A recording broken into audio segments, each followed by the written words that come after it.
আসসালামু আলাইকুম বন্ধুরা, কেমন আছো? আশা করি ভালো আছো। আল্লাহর রহমতে আমিও ভালো আছি। আজ সকাল সকাল আর একটা ব্লগ ভিডিও নিয়ে চলে আসলাম। আজকে ভিডিওটা সকাল থেকে স্টার্ট করলাম, দেখা যাক কতটা তোমাদেরকে ভিডিও দিতে পারি কি পারি না দেখি। আজকে ফার্স্ট টাইম সকালে, এখন বাজছে 6:30। আজকে 6:30টার সময় আমি নাস্তা বানাচ্ছি, কারণ আসিফ বললো যে চা মুড়ি খাবো না, এমনি তো মুড়ি খায় না, বিস্কুট খায়। তা বললো হালকা তেল দিয়ে পরোটা বানাতে। তাই ভাবলাম তো একটু হালকা তেল দিয়ে পরোটা বানাবো, তার সঙ্গে তো একটু তরকারি লাগবে। এই জন্য ছোলার ডালের সাদা আলুর তরকারি করব, আর ডিম সেদ্ধ করব, আর পরোটা বানাবো, চা। তাই ভাবলাম যতটুকু পারি একটু একটু করে শেয়ার করব, সম্পূর্ণ দেখাবো না, একটু একটু করে ভিডিওটা করি স্টার্ট। আর এখন এই যে আলু কেটে নিলাম, আর একটা পেঁয়াজ দেবো এটাতে, বেশি পেঁয়াজ দেবো না। আর যারা খায় না পেঁয়াজ তারা একদমই দেবেন না, যাই হোক আমরা খাই এই জন্য আমি একটা পেঁয়াজ দেবো। কেটে নিই পেঁয়াজটা প্রথমে, আর ছোলার ডালটা ভিজিয়ে রেখে দিয়েছি। তরকারিটা প্রেসার কুকারে করব, তাহলে তাড়াতাড়ি হয়ে যাবে, নাহলে চুলোয় আবার হাঁড়িতে করলে দেরি হবে সেদ্ধ হতে। আর এটা 2-3টে সিটি মারলেই হয়ে যাবে, এই জন্য। আর আসিফ আজকে ক্যামেরাটা ধরে দিচ্ছে বন্ধুরা, এই জন্য আমি আজকে দেখাতে পারছি আমার কাজগুলো, নাহলে তো দেখাতে পারতাম না।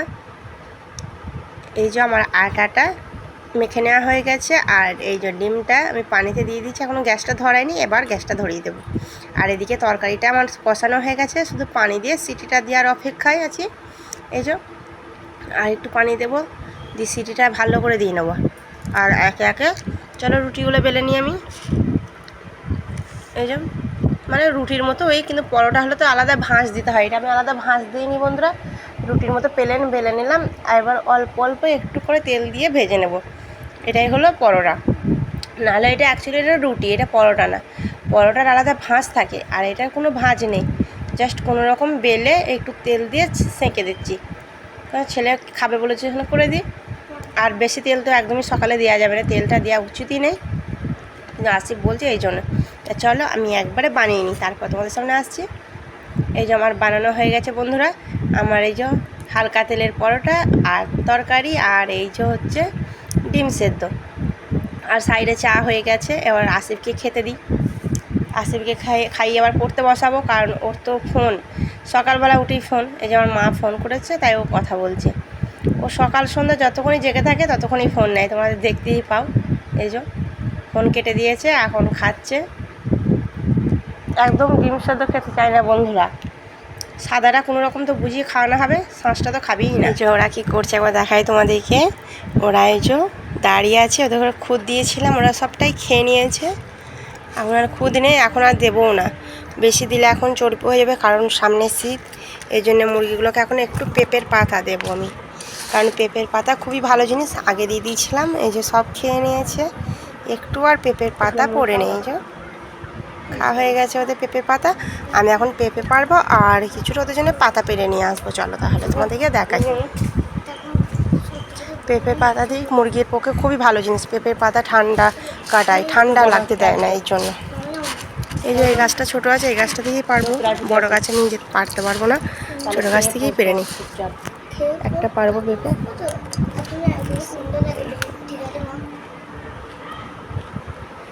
রেখে দিয়ে আগে দিয়ে দুটো পাতা পেরে নিই। চলো এই যে পাতা পেরে নিয়েছি, এখন মুরগিগুলোকে দিই গা, বেশি করে দেবো না, অল্প অল্প করে দেবো, ওরা খেয়ে নেবে, আবার তখন দেবো, কারণ বেশি করে দিলে একদমই খাবে না, ফালতু নষ্ট হবে, এই জন্য নষ্ট করার লাভ নেই।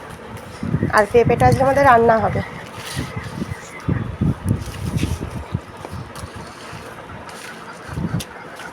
এই যে তারা তো দরজা করে তোদের খাবার দিই, পেঁপের পাতা দিচ্ছি, তোরা ছিঁড়ে ছিঁড়ে খাবি।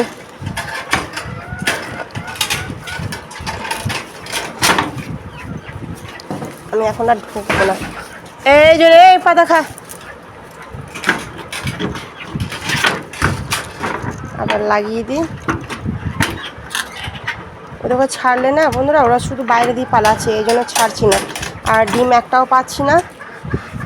আর এই যে মুরগিগুলোকেই খেয়ে নিচ্ছে কুকুরে বিড়ালে, এই জন্য ছাড়ি না, ওরা থাক, এখন লোকের বাড়ি চলে যাচ্ছে। এই যে পাতা দিয়ে দিয়েছি, ওরা এখান থেকে নিয়ে ছিঁড়ে ছিঁড়ে খেয়ে নেবে, এখানে রেখে দিয়েছে, ওই দিকে নিয়ে চলে যাবে টানতে টানতে ওরা। যে পেঁপেটা এবার কেটে নেবো, আবার রান্না করব। পেঁপেটা কি রান্না করবো তোমাদেরকে দেখাবো। তাহলে চলো বন্ধুরা, এখন আমি কাটাকুটিগুলো করে নিই। এই যে বন্ধুরা আমি এইভাবে পেঁপেটা কেটে নিয়েছি। এখন এবার এটা ভাজি করবো, 5 ফোড়ন দিয়ে ভাজি করব। প্লেন যেভাবে ভাজি হয় সেইভাবে ভাজি করব। এইভাবে ভাজলে খুব ভালো লাগে, খুবই ভালো লাগে। তোমরা দেখো, তোমাদেরকে শেয়ার করি। কড়াইটা আমার গরম হয়ে গেছে, আমি এখন তেল দিয়ে দেব।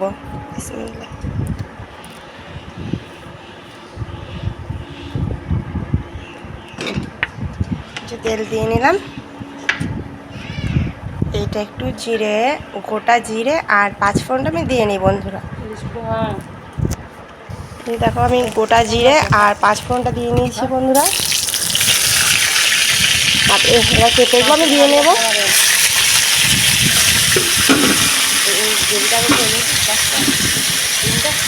যেমনভাবে আলু ভাজা সেইভাবে সেম ভাজা বন্ধুরা, খুবই ভালো লাগে, মিষ্টি মিষ্টি হয়। পেঁপে ভাজাটা এমনিতেই পেঁপে মিষ্টি, এই জন্য চিনি দিতে লাগে না, খুব মিষ্টি হয়। বেশি কিছু উপকরণ লাগে না, যেমন নুন, হলুদ আর একটু সামান্য জিরে গুঁড়ো, ব্যাস, আর কিছু না। আর যদি যারা একটু লঙ্কা খায়, তারা যদি কাঁচা লঙ্কা থাকে বন্ধুরা, তারা একটু কাঁচা লঙ্কা দিয়ে দেবে, বেশি ভালো লাগবে। যারা ঝাল খেতে পছন্দ করে, আর আমি আর আশিস ঝাল খাই না, এখানে কাঁচা লঙ্কা দেবো না। তোমরা যারা ঝাল খাও তারা কাঁচা লঙ্কা দিয়ে নেবে। তাহলে চলো বন্ধুরা, আমি একে একে মশলাগুলো দিয়ে নিই। এই যে আমি মশলাগুলো দিয়ে নিয়েছি, বড়িয়ে দিলাম হলুদ, জিরে আর লবণ। আর কাঁচা লঙ্কা দিলে একটু সেন্ট হয়, খুশবু হয়, বাস হয়, ভালো লাগে। একটা কাঁচা লঙ্কার সেন্টটা একটা আলাদা রকম হয় না, এই জন্য কাঁচা লঙ্কাটা দিলে ভালো লাগে। এবং কাঁচা লঙ্কা ঝাল ক্ষতিও হয় না শরীরে। গুঁড়ো লঙ্কাটা খেলে এমনি শরীরে যাই একটু ক্ষতি হয়, কিন্তু দেখবে বন্ধুরা কাঁচা লঙ্কা তোমরা তরকারি খেয়ে দেখবে একটু ক্ষতি হয় না। চলো আমি এটা ঢাকা দিয়ে দিয়ে ভাজবো বন্ধুরা। ঢাকা দিয়ে থাক, আমি ঢাকা দিয়ে দিয়ে ভেজে নিই, তারপর তোমাদেরকে একবারে দেখাবো। এই যে পেঁপেটা ভাজা হয়ে গেছে, আর একটু লাল হবে, কারণ আমি এখন ভাজবো না, পুরো কমপ্লিট হয়ে গেছে। এটা খাওয়াই হয়, কিন্তু আমরা একটু লাল করব, এই জন্য এখন রেখে দিচ্ছি। যখন দুপুরে ভাত খাবো তখন আর একবার লাল করে নেবো। তাছাড়া এটা এরকমই রান্না হয়ে গেছে অলরেডি। তা চলো আমি এখন এটা ঢাকা দিয়ে দিই। আর এদিকে হচ্ছে মাছ রান্না, আর আমি এখন করবো মুরগির ভাত রান্না। এরপর এটা হোক, চলো আমি মুরগির ভাতটা রান্না করে নিই, তারপর কাজ বাজ সেরে একবারে তোমাদের সঙ্গে ক্যামেরার সামনে আসবো। আমার রান্না হয়ে গেছে, তোমাদের দেখিয়ে নিলে। আর আমার সান মোছা, পানি আনা, সব এক্সট্রার কাজ হয়ে গেছে।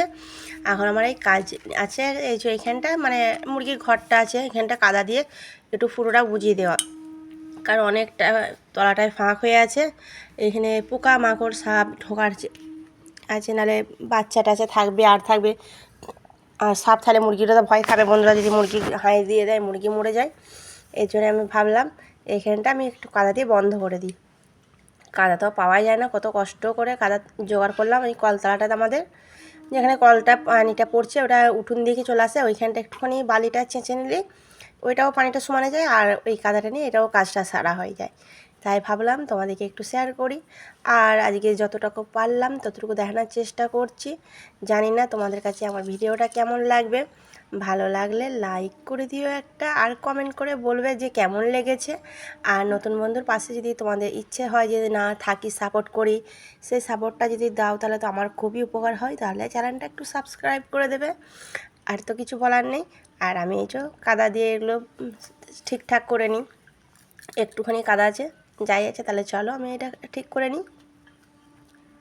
আমার ঠিক করা হয়ে গেছে। আর হচ্ছে এখন সন্ধ্যে 5টা বাজছে, আর আসি দেখো বন্ধুরা ঘুমিয়েছিল, ঘুমিয়ে আমি হয়তো ঘুম থেকে ওঠেনি, তখন দেখছি ফোনের আওয়াজ কোথা থেকে পাচ্ছি। তখন দেখছি ও ব্ল্যাঙ্কেটের তলায় ফোন দেখছে ঘুম থেকে উঠে।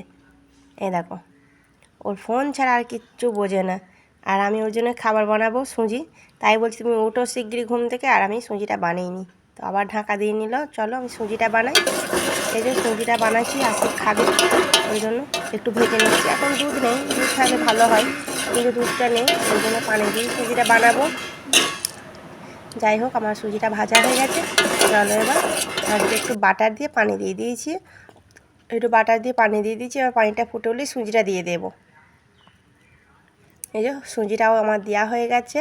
এবার সুন্দর করে একটু নেড়ে নেবো। আর সেদ্ধ তো অল্প টাইমেই হয়ে যায়, বেশিক্ষণ টাইম লাগে না, চিনি দিয়ে নিলেই হয়ে যাবে বন্ধুরা। ভিডিওটা আর বড় করলাম না, ভিডিওটা এই পর্যন্ত দেখে থাকলে ভালো লাগলে লাইক কমেন্ট করে দিও।